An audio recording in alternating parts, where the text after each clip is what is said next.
Well, the first thing is that, everyone's, the way that they show up in terms of their sexual relationships is really unique. And some people just aren't monogamous. Yeah. Right? And it has nothing to do with you or whether you're a loser or not. It may make you uncomfortable, and there may be other reasons. There's lots of reasons why people flirt or sleep with other people when they're with one person. Sometimes it's out of anger, sometimes it's out of loneliness, sometimes it's out of some other compulsion. But everyone has their unique constellation of, causes of why that happens. And really, none of it has to do with you. The fact that you feel like a loser, I absolutely would advise you to not look to your childhood for an explanation of that. Absolutely not. It's so much bigger than that. That feeling that especially is not exclusively what women feel, but is stronger in women. You're supposed to be able to hold on to your man or whomever. That's a cultural karma, right? That's not personal. It's not psychological. A billion women around the world feel that. You're in good company. So that should help a little bit if you buy that, to lessen that sort of personal burden, like, that you did anything, or this is your psychology, or you're special, you have this psychological problem because you feel this way. It's not a psychological problem, it's a social problem.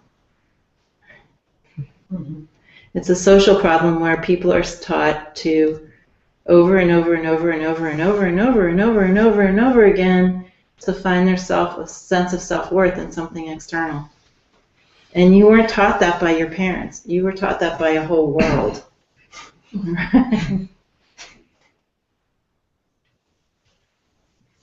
So that, I hope that helps to just get a bigger view of that, of what is actually happening. And then to recognize that you have power. If you don't like what someone else is doing, you don't have to be there. There's a lot of power in just saying, not for me, and leaving. Without trying to fix anything or make anybody else different, or, go to the therapist and try to fix yourself. None of that. You don't need to do any of that. There's a lot of power in just saying, matter of fact, simple. Even if this person, being in a non-monogamous relationship is hard for almost everybody. Even the people that say they want to be, it's hard, right? It's fraught with all kinds of tensions and things come up, right? And, it's okay to just recognize that this, even if it's just because it makes you feel like a loser and you don't want to feel that way, So you can have the power of, first of all, just respecting that other person's unique dimension. That's the way they are, nothing to do with me. Understanding that there's this huge cultural constellation of karmas like beaming at you and every other person on this planet around what we're supposed to feel about relationships and where we get our validation in relationships, especially sexual relationships. Your validation doesn't come from there. And it doesn't come from in you either.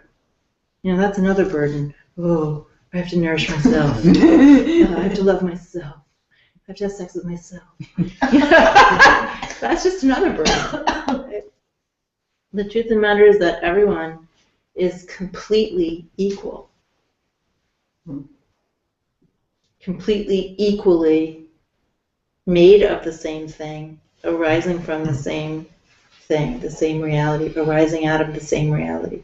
Completely equal, no matter what your problems are, how you're showing up. And the only way you can release a feeling of lack of worth is by recognizing that equality of everything. Then your sense of lack of worth goes away. Now, unfortunately for you, I'm a one-trick pony. I only know how to get to that experience of equality one way, and that's by doing this practice. So I'm sure there are other ways. And, if if you don't want to do this practice, I pray that you find some other way.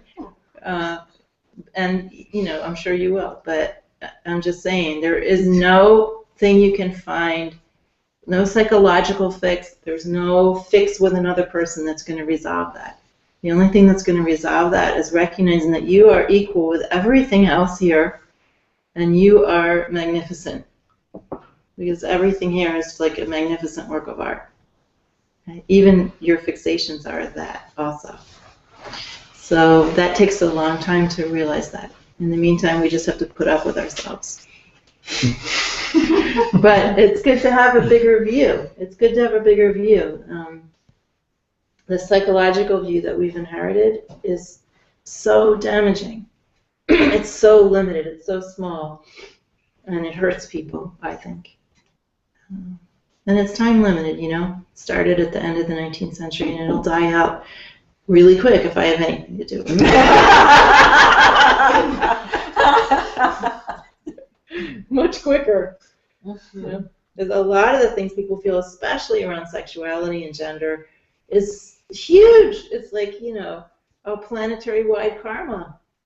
And then we go, it's because my mommy did this and my dad. This just hurts you, right, to think that way. And you think, I'm damaged. You're not damaged. And you can just have and not have what you want. If you don't like the way this person is, dump them and get somebody else.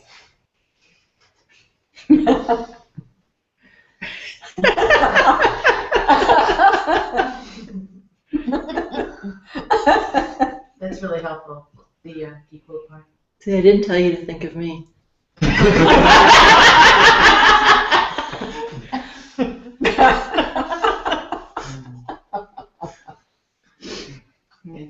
You're welcome.